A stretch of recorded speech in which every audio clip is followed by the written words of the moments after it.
Welcome বন্ধুরা, আমি মানকিচু বাটা বানাচ্ছি। এর জন্য আমি মানকিচুটা অল্প সেদ্ধ করে তার মধ্যে 5 কোয়া রসুন, 3টে কাঁচা লঙ্কা, অল্প শস্য আর অল্প পোস্ত, নুন আর সর্ষে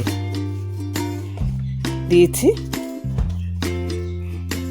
দিয়ে এই যে পোস্ত দিলাম, অল্প সর্ষে দিলাম, অল্প আন্দাজ মতো নুন, 3টে কাঁচা লঙ্কা আর 5 কোয়া রসুন দিয়েছি। আর ওইটা মানকচুটা একটু বয়েল করে নিয়েছি। বয়েল করে ওটা আমি বানাচ্ছি। আপনারা লাইক, সাবস্ক্রাইব, শেয়ার, কমেন্ট করবেন। এই যে আবার মানকচু বাটা তৈরি হয়ে গেছে, বেটে নিয়েছি মিক্সিতে। আর এর মধ্যে আমি এখন সর্ষের তেল দেবো।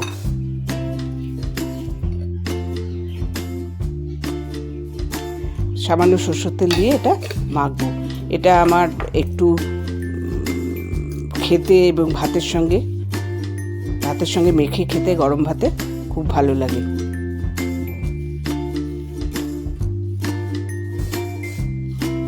আপনারা চাইলে কচুটা আরেকটু কম সেদ্ধ করতে পারে। আমি একটু নরম এরকম ভালোবাসি বলে এরকম করেছি। অল্প সেদ্ধ করেও ওর মধ্যে করা যায়। আর নারকেল দিলে আরও টেস্ট হয়। আমার কাছে নারকেল ছিল না, সেই জন্য আমি এরকমভাবে শস্য, পোস্ত, কাঁচা লঙ্কা, 4-5 কোয়া রসুন দিয়ে বানিয়েছি।